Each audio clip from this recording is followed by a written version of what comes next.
ஒரு ரகசிய இராணுவ திட்டத்தோட ஆரம்பம். அங்கே விஞ்ஞானிகள் ஒரு அதிநவீன ரோபோட்டிக் நாயை மைனஸ் ஒரு அற்புதமான எந்திரத்தை மைனஸ் உருவாக்குறாங்க. சூப்பர் ஸ்பை மிஷன்ல பயன்படுத்த ஒரு பர்ஃபெக்ட் மிஷின்னு அவங்க நினைச்சாங்க. அந்த நாய் -X- அதிக புத்திசாலித்தனம் கொண்டது. கட்டளைகளை மட்டும் கேட்கும்படி ப்ரோக்ராம் பண்ணியிருந்தாங்க. ஆனா ஒரு சோதனை தவறாக போச்சு. எக்ஸ் ஒரு பாலைவனத்துல தனியா சிக்கி தவிச்சுது. அப்போதான் மைல்ஸ்னு ஒரு நல்ல மனிதர் எக்ஸை கண்டுபிடிச்சார். அவர் எக்ஸோட உரிமையாளர்களை தொடர்பு கொள்ள ஒரு வழியை கண்டுபிடிச்சு எக்ஸோட உதவியோட அவருக்கு நம்பிக்கை வந்தது. அருமையான நட்பு. எக்ஸ் மைல்ஸ்க்கு எப்பவும் உதவி பண்ணுது. அவங்க இருவரும் ஒன்றாக எல்லா சவால்களையும் எதிர்கொள்கிறாங்க. எக்ஸை உருவாக்கின விஞ்ஞானிகள் அதை திரும்ப எடுத்துக்க எல்லாத்தையும் பண்ணுவாங்க. எக்ஸ் அவங்களுக்கு எதிரா போராடும், சண்டை சூடு பிடிக்கும். அடேங்கப்பா, எக்ஸல்னு ஒரு ரொம்ப ஸ்மார்ட் ரோபோட் இருக்கு. சேனையில உருவாக்கினாங்க எதிரிகளை பிடிக்கிறதுக்குன்னு. ஆனா ஒரு பரிசோதனை தப்பா போச்சு. எக்ஸல் பாலைவனத்துல ஒருத்தனா கிடக்குது, உடைஞ்சு போச்சு. அப்போ மைல்ஸ்னு ஒரு நல்லவன் எக்ஸலை காண்கிறான். எக்ஸல் அவனுக்கு ஃப்ரெண்ட் ஆகுது. அப்புறம் என்னன்னா, ஒரு கொள்ளைக்காரன் எக்ஸலை பிடிக்க வருவான். மைல்ஸ் எக்ஸலை காப்பாத்தணும். ரொம்ப டென்ஷன், சூப்பர் ஆக்ஷன். அவங்க இருவரும் சேர்ந்து ஒரு மகா சாகசத்துல இறங்குறாங்க. அந்த சாகசம் முழு குடும்பத்துக்கும் பார்க்கலாம். சின்ன பசங்க நிச்சயமா ரொம்ப எக்ஸைட் ஆவாங்க. ஏன்னா எக்ஸல் சூப்பர் டெக்னாலஜி, அதிக புத்திசாலித்தனம். மைல்ஸ் எக்ஸலுக்கு உதவி பண்றான், எக்ஸல் மைல்ஸுக்கு உதவி பண்றது. அருமையான நட்பு.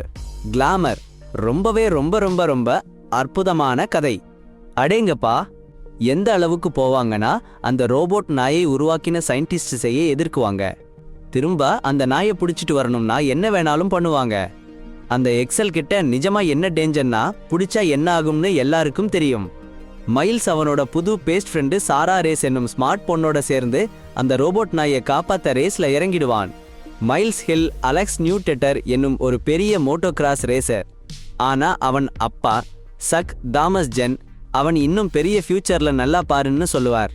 மைல்ஸ் அப்பா கிட்ட சண்டை போடுவான். கல்லூரியில சேர்ந்து படிக்க முடியாதுன்னு நினைச்சு அவனுக்கு கவலையா இருக்கு. அவன் அம்மா சாகிறதுக்கு அப்புறம் அவங்க ஃபேமிலி ரொம்ப டென்ஷன்ல இருக்கு. ட்ரெயின் சிஸ்டம் என்னும் ஒரு டெக்னாலஜி கம்பெனியில இருக்கிற சயின்டிஸ்ட்ஸ் ஆண்ட்ரிக் ரெண்டல் என்னும் 2 பேர் எக்ஸல் என்னும் ஒரு ரோபோட் டாக்கியை தேடிட்டு இருக்காங்க. மைல்ஸ் சாம் ஃபாண்டன் என்னும் ரொம்ப ரிச்சான ஒரு பையன் வீட்ல பார்ட்டிக்கு போறான். அந்த பையன் அவன் அப்பா கிட்ட பணத்துக்கு அடிமையா இருக்கான். சேம் எக்ஸ்ட்ரீம் ஸ்போர்ட்ஸ்னா ரொம்ப பிடிக்கும். அடேங்கப்பா. மைல்ஸ் சாரான்னு ஒரு பொண்ணை போய் பார்க்கறான். அவங்க அம்மா ஜோஹானா சேம்ங்க ஃபேமிலிக்கு வேலை செய்கிறாங்க. சேம் மாம் அவன் நண்பன் மைல்ஸ் ஃபார்ம் மலைப்பகுதியில் மைல்ஸோட மோட்டார் சைக்கிளில் வீடியோ எடுக்கிறாங்க.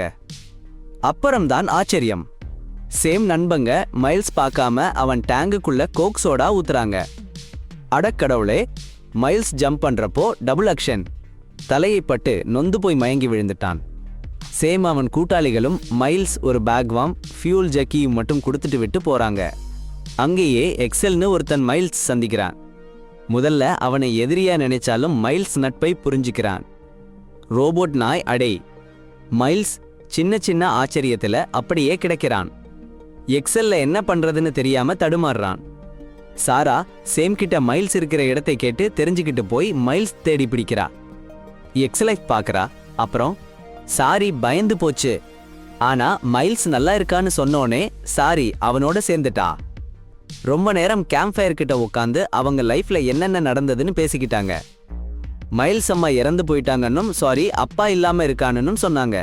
அந்த சமயத்துல ஆண்ட்ரிக் ரெண்டல் எல்லாத்தையும் பார்த்துட்டு இருந்தாங்க. மைல்ஸ் ஒரு சிறப்பு சாவி கிடைச்சதுன்னு பார்த்தாங்க. அந்த சாவி எக்ஸலை கண்ட்ரோல் பண்றதுக்கு உதவும்னு சொன்னாங்க. சாரி தன் டேலண்ட் காமிக்க சுவரியில பிக்சர் வரைஞ்சா. எக்ஸல் எல்லாத்தையும் கப்பி பண்ணிட்டு ஒரு வீடியோ காமிச்சுது. எக்ஸல் என்னன்னு சொல்லி காமிச்ச வீடியோல கில்லிங் மிஷின்னு சொல்லியிருந்தாங்க. மைல்ஸ் எக்ஸல் கிட்ட நீ அப்படி இல்லைன்னு சொன்னான். ஜோஹானா சாம் கிட்ட சாரி எங்க போனான்னு கேட்டா அவளை தேடி போனா. யார்டுக்கு போனா அவன் அவளை பயங்கரமா லட்சக்கணக்கில் மைல்ஸ் தூரத்துக்கு விட்டுட்டு போற மாதிரி நடந்துக்கிறான். அப்போ அவன் கிட்ட சண்டை போடுவா. அவன் மைல்ஸை படிக்க போறான். ஆனா அதுக்கு முன்னாடி ஆக்சல் சாம பிடிச்சிடுறான். சாரா உடனே மைல்ஸ் ஆக்சல் சாம் கிட்ட இருந்து தள்ளி வச்சிடுன்னு கத்துறா. மைல்ஸ் சாமா சாரா கிட்ட இருந்து ஒதுங்கியிருன்னு எச்சரிக்கை பண்ணிட்டு போறான்.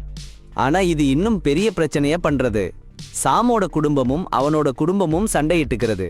மைல்ஸும் சாராவும் ஆக்சலப் மறைச்சு வச்சுட்டு மைல்ஸ் வீட்டுக்கு போறாங்க. மைல்ஸ் சக்கிட்ட ஆக்சல் பத்தி சொல்ல முயற்சி பண்றான். ஆனா அவனோட மகன் ஏதாவது ஆபத்தான சட்டவிரோதமான சாமான வச்சிருக்கிறத பார்க்க மாட்டான். அப்பவே சாமும் அவன் கூட்டாளிகளும் ஆக்சலை பிடிக்க போறாங்க. அவங்க அவனை மேல தீ வீசுற இயந்திரத்தால தாக்குறாங்க. அவனுக்கு கடுமையான காயம். மைல்ஸ் அப்புறம் என்ன ஆச்சுன்னு தெரியலையே. சாராவுக்கு போன்ல நர வந்தாச்சு. அப்படியே ஓடி போய் ஆக்சலை காப்பாத்தணும். அவங்க ஆக்சலை மைல்ஸ் கேரேஜில் கொண்டு போய் சரி பண்ணினாங்க. சிஸ்டம் ரீபூட் ஆச்சு. சாரா சொன்ன இடத்த ஞாபகம் வந்தது.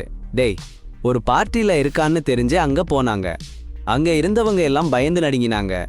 ஆக்சல் சாமுன்னா மேல பாய்ஞ்சு அடிச்சு போட போறான். மைல்ஸ் சாரா மத்தவங்க காப்பாத்தினாங்க. ஆனா அந்த ஆண்ட்ரிக் அனுப்பின ட்ரோன் ஆக்சலை கண்டுபிடிச்சிடுச்சு. மைல்ஸ் சாரா கூட ஆக்சல் கிடைச்சிட்டான். ரயில்ல ஆண்ட்ரிக் மைல்ஸ் கிட்ட ஆக்சல் கீ கேட்கிறான். சாரா ரீப்ரோக்ராம் பண்ணின ஆக்சல் கிட்ட மாட்டிக்கிறா. ஆனா அவங்க யாருன்னு எவ்வளவு நல்லவன்னு சொல்லி ஆக்சல் சிஸ்டத்தை ஓவர் ரைட் பண்ணிட்டாங்க. ஆக்சல்